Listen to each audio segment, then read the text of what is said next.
30 minutes of power. Welcome to 30 Minutes of Power, a podcast dedicated to educate, encourage, and inspire godly people to use their power to empower others. Join your hosts, Jory O'Neill and Nicole Salter, as they share powerful insights on how you can use your God-given talents and gifts to make a positive impact in the world.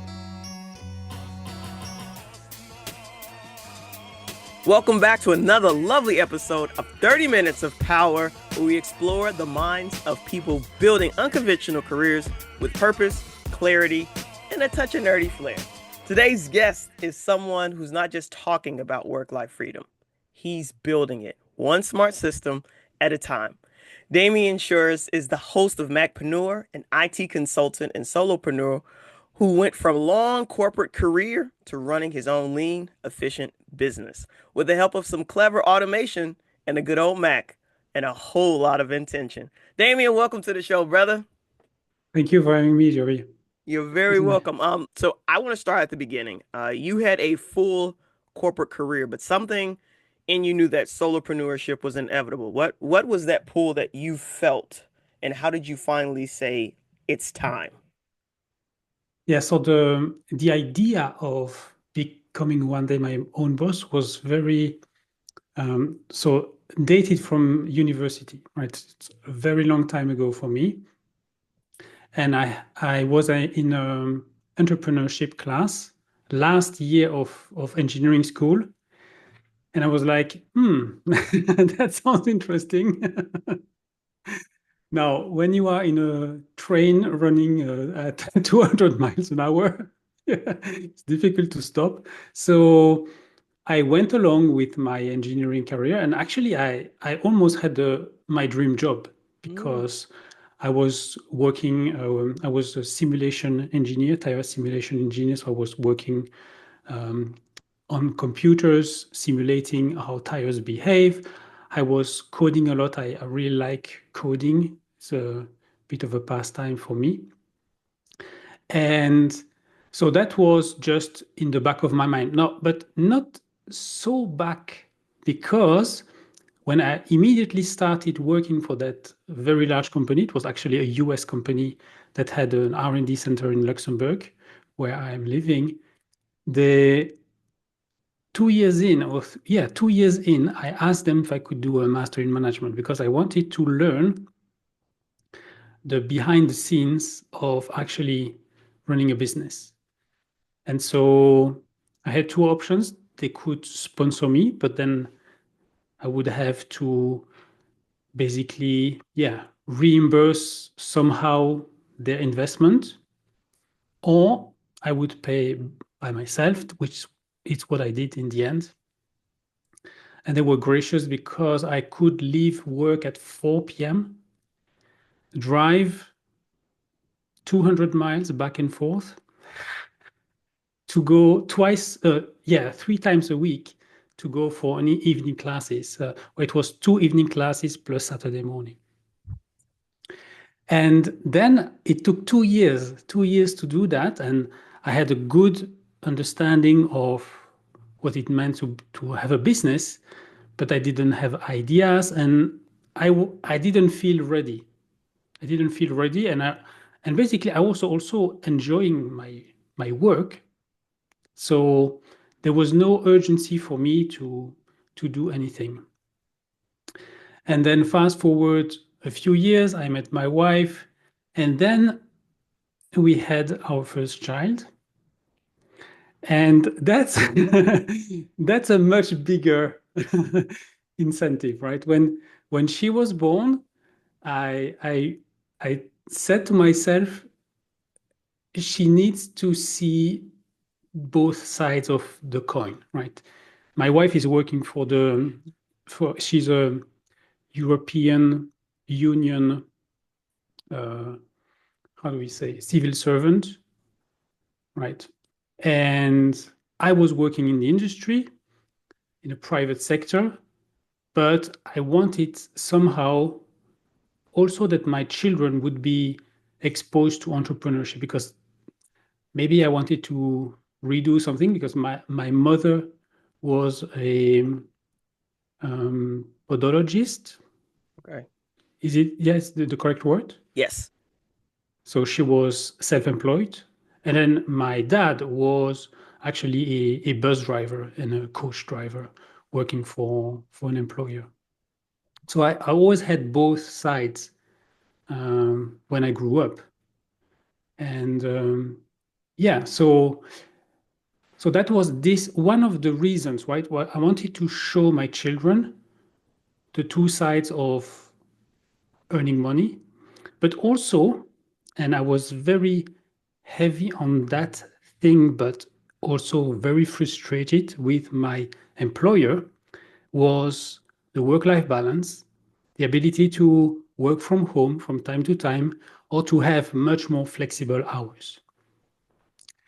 Luckily, in Luxembourg, as a father, I could take 12 months half-time parental leave.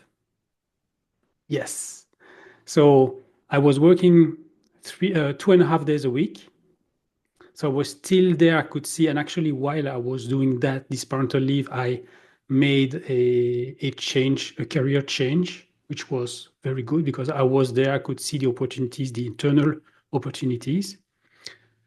Obviously, I had less salary, but the government, the Luxembourgish government, was subsidizing the other part. Not fully, obviously, but enough to make it worth, right? And yeah, it gave me time, well, to spend with my daughters. So I did that for both my daughters. Now they are 16 and 18. And yeah, have time to reflect, to actually strategize, to start thinking about, okay, what kind of business do I want to start one day? And also enjoy the being taking care of my children. And also I realized that that experience showed me that I wanted a lifestyle, yeah, a professional occupation that would give me that flexibility, right? To go and pick them up whenever needed. And yeah, so that plus a growing frustration, which is normal when you naturally you are more independent, an independent kind of person, and you see inefficiencies in large organizations, something sometimes what I perceive to be inequalities, Mm. and the realization that I cannot do anything about it, right? It's not my business, it's their business. So what gave you the confidence to officially, I guess, start offering your skills? So I started doing that pro bono, and yeah, no company, no, it was just, yeah, I joined a non-profit organization that was all about exchanging our skills, right? Mm. So we would pay a small fee, I don't know, $20 per year, something like that, just to be part of the organization. And then there was one person who was very good doing yoga, so she started teaching yoga. And I started actually teaching people how to use the computer. It was a very long time ago, so the internet for some people it was it was new. And yeah, I started offering for free IT consulting services at home, right? I was driving to people's houses, helping them with their computers, printers, and yeah, I enjoyed it. Eh, so that was, I would say, step one, right? Realizing, yeah, that's something that's interesting and that I'm good at, right? I'm good at helping people with their technology. So that was already checkpoint number one. And then afterwards was okay. Yes, what do I actually do, right? Uh, mm, you mentioned you are in kind of transitions, your co-host as well. There's always the question, what do we do? Right? There are two main options, right? Do we pursue both things at the same time, or do we say bye bye and some people say burn the boats or something like that? No, burn the boat strategy. Yes. That's what the Vikings were doing. The So land. I my brain is because there are so many people out there who when they talk about transitioning from full-time career to part-time career, they talk about building while working, right? And so this is pretty much what you're doing. You have your job, even if you're taking it part-time, right? But now you have the time freedom to kind of explore and figure out what do you like, even if it's for free. Mhm, You're sharpening this skill. And so I think a lot of listeners are in that limbo where maybe they're still in a job, but their heart's somewhere else. mhm, And I can feel the frustration of being a parent and not feeling like you have flexible work hours. I'm an educator, so in terms of scheduling, my kids and I, we have the same schedule. But when I would come home, they would just be getting home. So there's no like decompression. I've just taught a class of 30 something teenagers and they're all rowdy. And so I'm trying to like get to a space of peace and ease before I engage my children. But the time mhm, was like, okay, I just left these children and now I have my children. And I didn't like who I was showing up as with them, right? I was able to be there, but person that was there was not the best version of myself. Um, mhm, and so I just try to figure out, okay, what do I need to do? So I started listening to like the Bible on audio on the way home. Just, Jesus help me. I need to defuse but it was my cognitive load. Like it was high. I'd been mhm, nurturing these children from 8 in the morning to 3 in the afternoon. And then when I came home, I'm still nurturing children. And so my cognitive load, it never got to come down until like 7, 8 at night when they're off to bed. And now it's like, well, forget about reducing my cognitive load. Now we're going to bed. mhm, It's time to sleep. And it was wash, rinse, and repeat. And I think the frustration with me was I did feel called to do something else, and I had felt called to do something else even before I started in that career. Um, but I lacked faith. I lacked confidence to go for it. And mhm. so I want to know, how do you navigate that delicate place where you're building something without burning out or without burning the boats or burning the bridges? How do you how do you navigate that? Yeah, so from my side, so when I did after the second parental leave, that's when I decided, okay, so one day I want to have my my company to be my own boss. I set this arbitrary milestone or limit or goal of when I'm 40, I will have my own company, which for me meant 2013. My first daughter was born in 2007, the second in 2009. So 2013 was not a there was not a big gap after that. But in the end, yeah, I negotiated with my employer to work part-time, which freed me a day and a half plus the evening for client work. Now, there's no sugarcoating, right? There are a lot of sacrifices. So in that period of my life, I was not sleeping a lot. I was sleeping 6.5, maximum 7 hours. It's very rare. So I would go to sleep at 10:30, and wake up at 4:30, 4:35. And I had uninterrupted calm time in the morning. Like that's when the kids were in bed, my wife was still sleeping. That's when I was doing the things that needed my cognitive load. And then I would either go to work 3.5 days of the week. Well, 4 days of the week because I needed to go in the morning every day of those days, and except on Friday where it was my full quote unquote free day. And yeah, so there's a lot of also a lot of working in the week during the weekend. Huh? That's the that's the thing, right? And it took me 2.5 years to feel confident that I had a kind of a business model, that I had a small client base, and but also that's the strategy I took, which is the doing both at the same time, because I don't have a full week's worth of capability for providing services. Obviously, you don't have the revenue, right?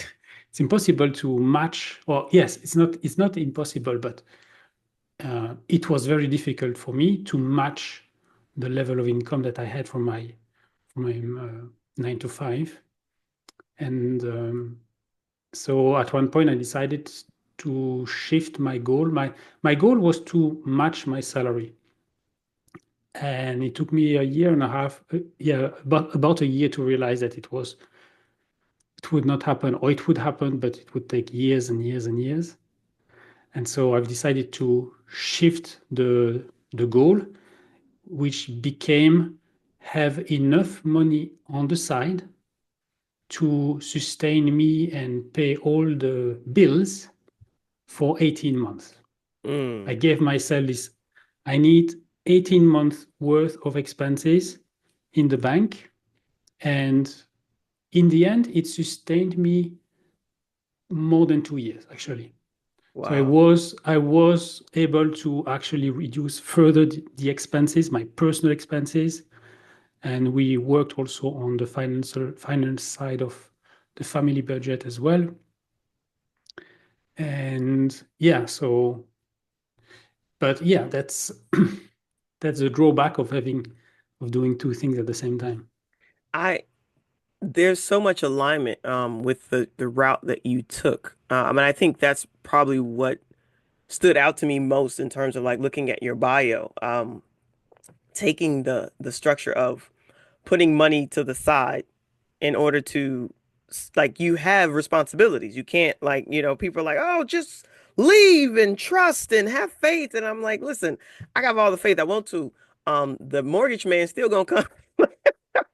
I still have bills I have to pay. The electricity will not stay. I will not be able to call and say, yes, my faith says don't turn off my lights. That's not that's not faith without practicality. Like I'm not sure.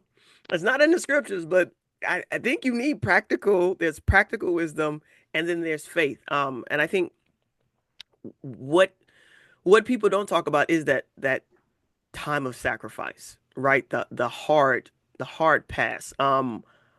We are in that space right now where you talk about like looking at your personal finances and like, okay, do we need this? Like, is this a luxury or is this a necessity? It's the luxury. Okay, we got to get rid of it. So like I'm talking to you like the beginning of April after having just sold my car.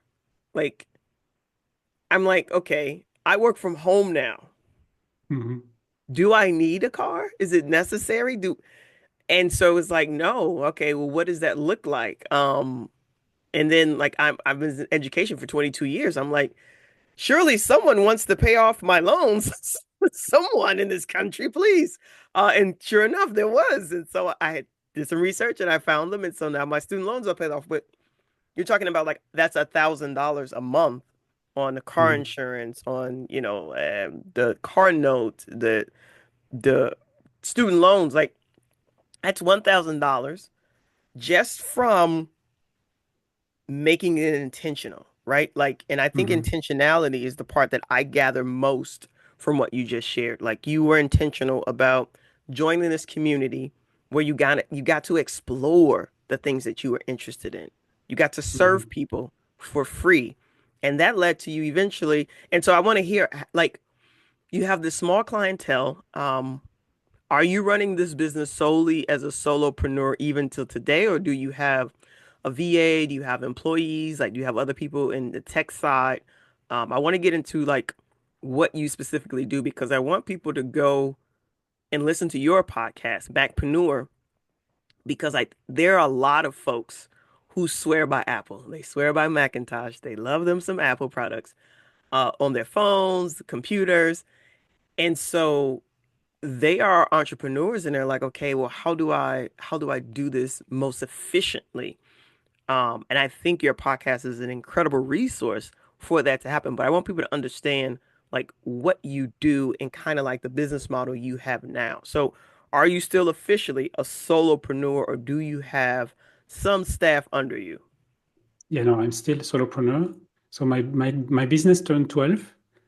Uh, la, uh, Congratulations. yeah, on March, on 21st of March. And yeah, I'm still a solopreneur.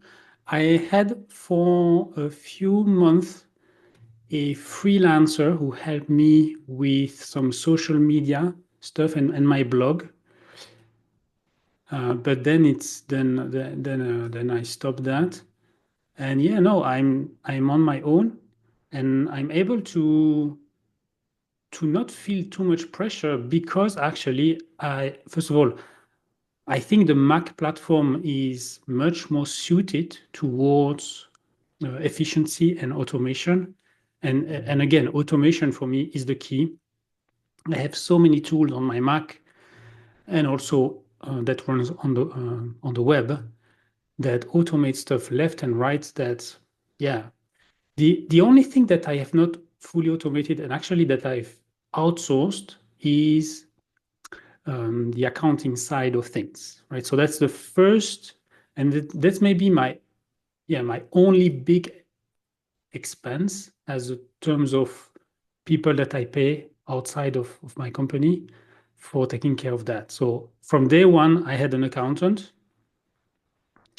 and but apart from that, yeah, that's I'm on my own, and yeah, I've automated left and right stuff so that yeah, I still have the time now to strategize and if we can touch a little bit on artificial intelligence. Oh, I love, sir, I'm sir, I blown love I'm listening to blown you. away, we're really blown away by the latest reasoning models from OpenAI, from ChatGPT, and also Gemini from Google. I'm on Google Workspace again from day one. My company is on Google Workspace, and I was a bit like, why Google do you force me to get Gemini? Because they added Gemini, so they increased the price of the Google Workspace packages, but it includes Gemini. Now, in retrospect, that was a smart move and also um, a great move because it's very good. It's in some aspects, Gemini, I believe, and I've tested both, is better than ChatGPT. It has become better than ChatGPT. And my latest experimentation with in that thing is that I've created my co-CEO. So I've created an assistant that knows my business in and out, including the financials. It knows my goals, my dreams, my strength, my weaknesses, right? It knows a lot about me, about EasyTech, and about Macpreneur. And almost daily, I talk to it, and it helps me refine my strategy. Yesterday and the day before, it helped me prepare for a very important meeting that I had with a very large service provider, an IT service provider in Luxembourg, with which I could come and provide all the training side of their business. And Well, yeah, it's yeah. So I love this conversation. I love the turn that it's taking. I wasn't even planning this, but I love it so much. So, um, I'm part of a community, AI community, and My coach, she taught each of us how to program, how to create a GPT and to program it with our voice, with our.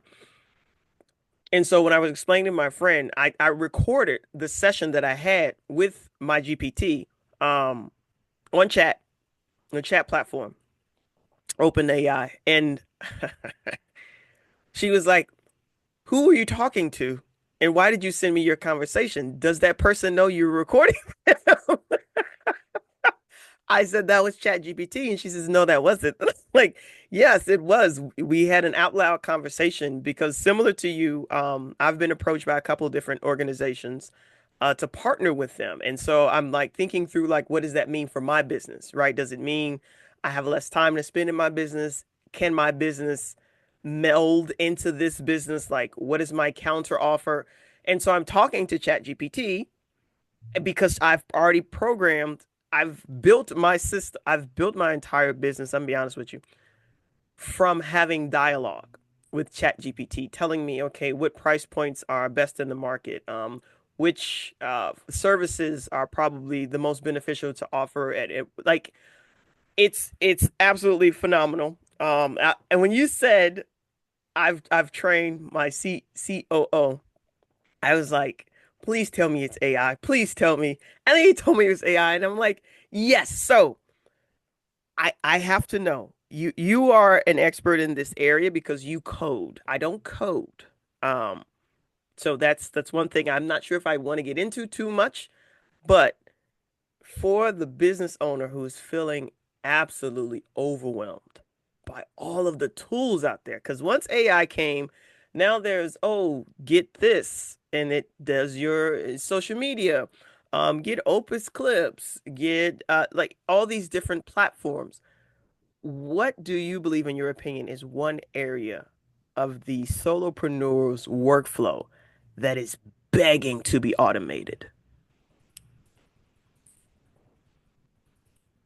So for me, I see I make the distinction between automation and artificial intelligence. For me, there are two separate things.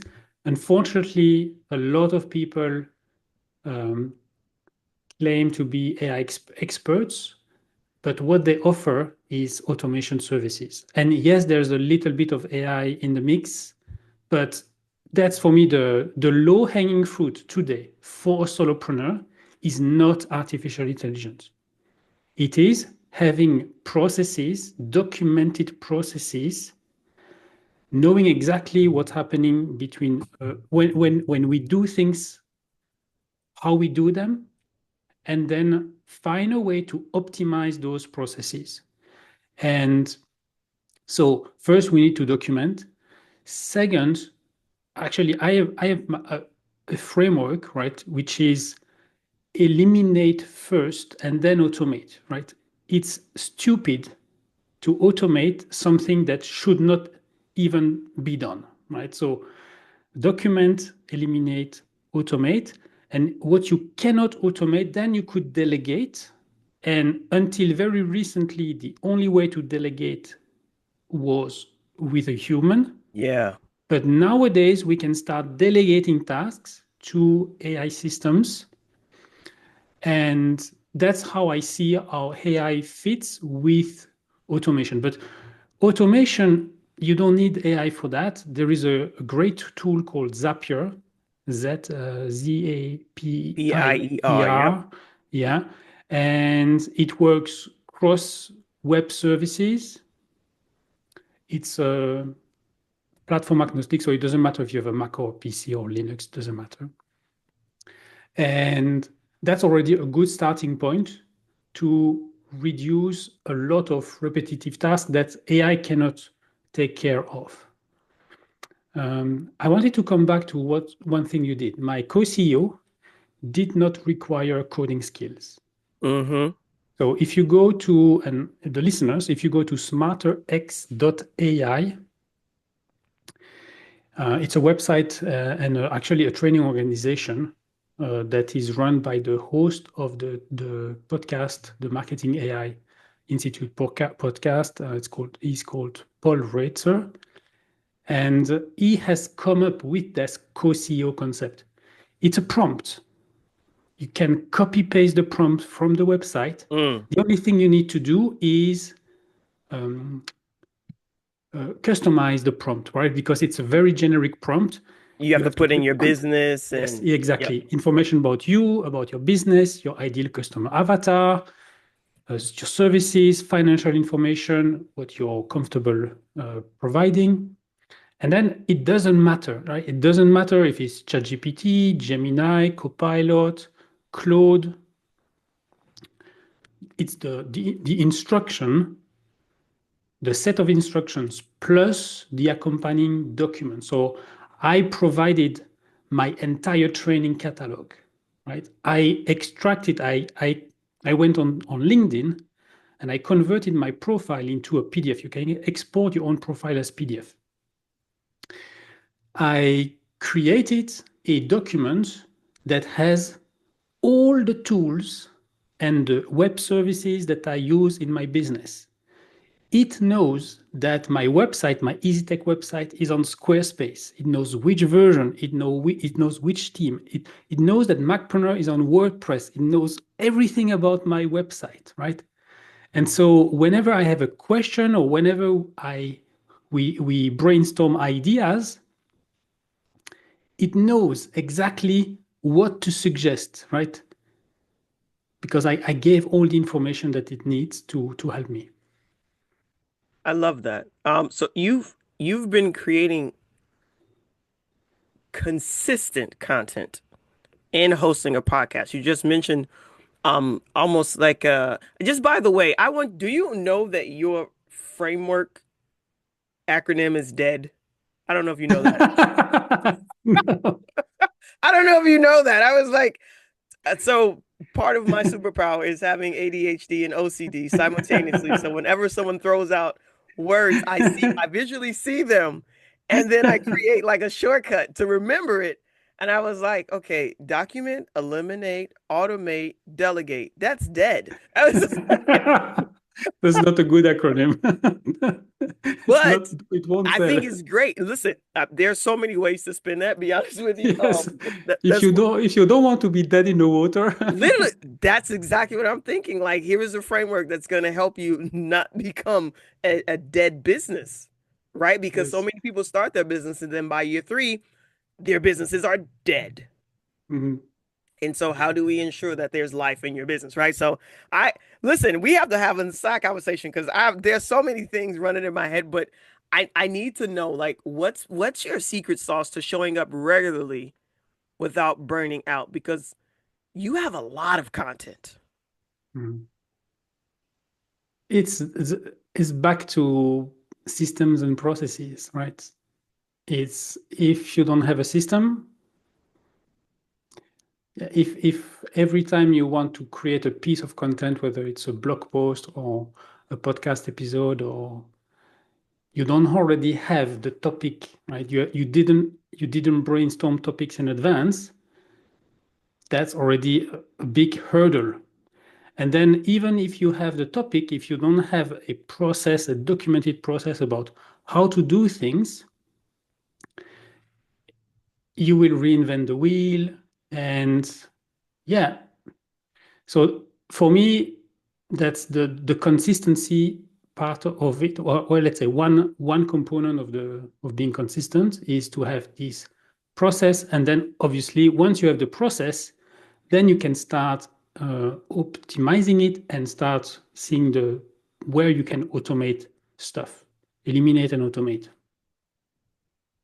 I love that. So, exploring AI as a thought partner. What you've already created a CEO, a co-CEO for your business. Mhm. What are you, I guess, most excited about in that space, like looking forward?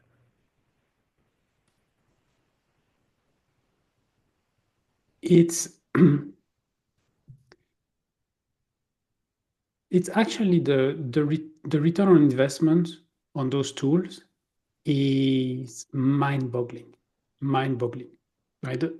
That's something I've been struggling a lot over my 12 years of solopreneurship is I've always felt that at one point to grow, I will need to hire or to have at least a virtual assistant or something like that. But I didn't have the revenue to pay that person, right? And also to come back to an earlier point that we have. For me, if you're not comfortable analyzing your personal finances, don't start a business because that's key, right? Key to be able.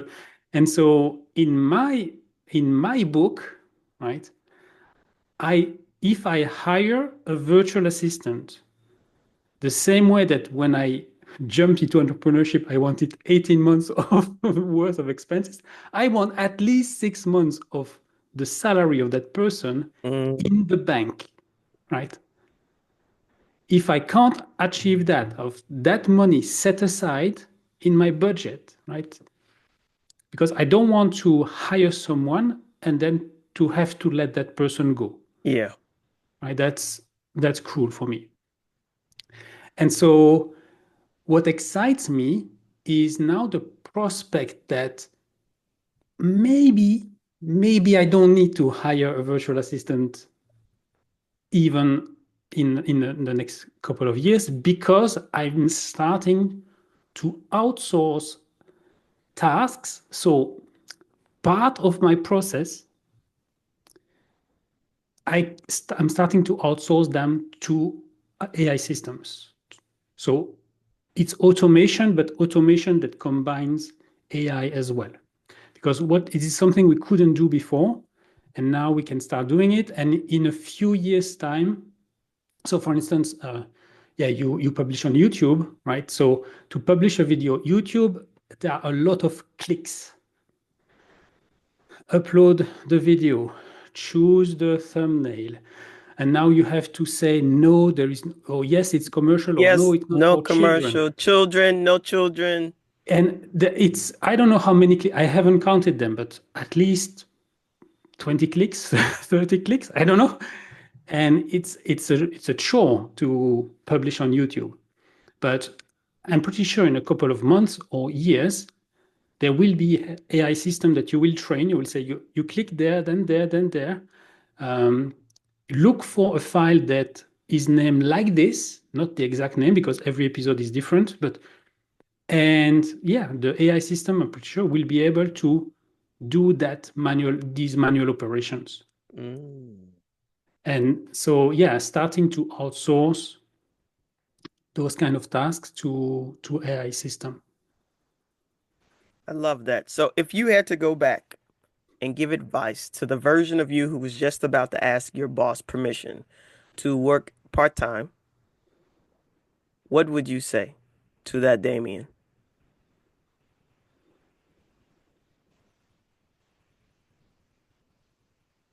Well, I would say go ahead. I would say, why didn't you do it earlier? No, no. Yeah, I don't know.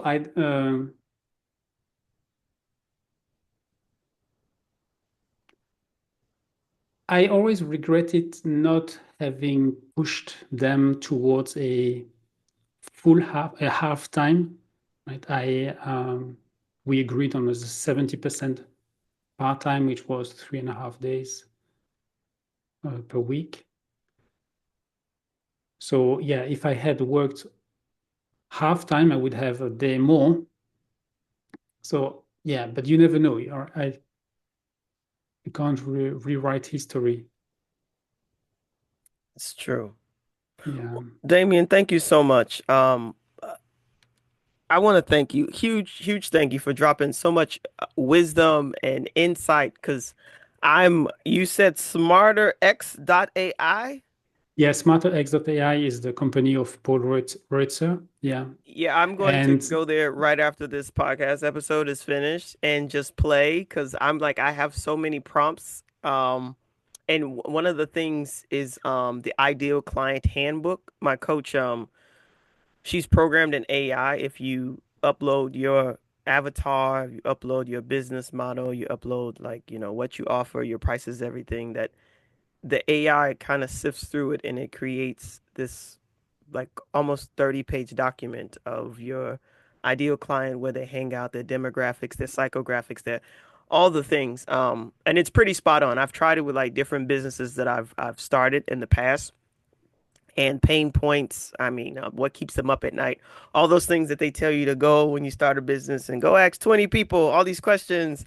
Being able to fast track that and have AI like search the internet and say, hey, here are the top searches for this thing. This is clearly a need that people have. You offer this thing. Here's where you should go and find these people.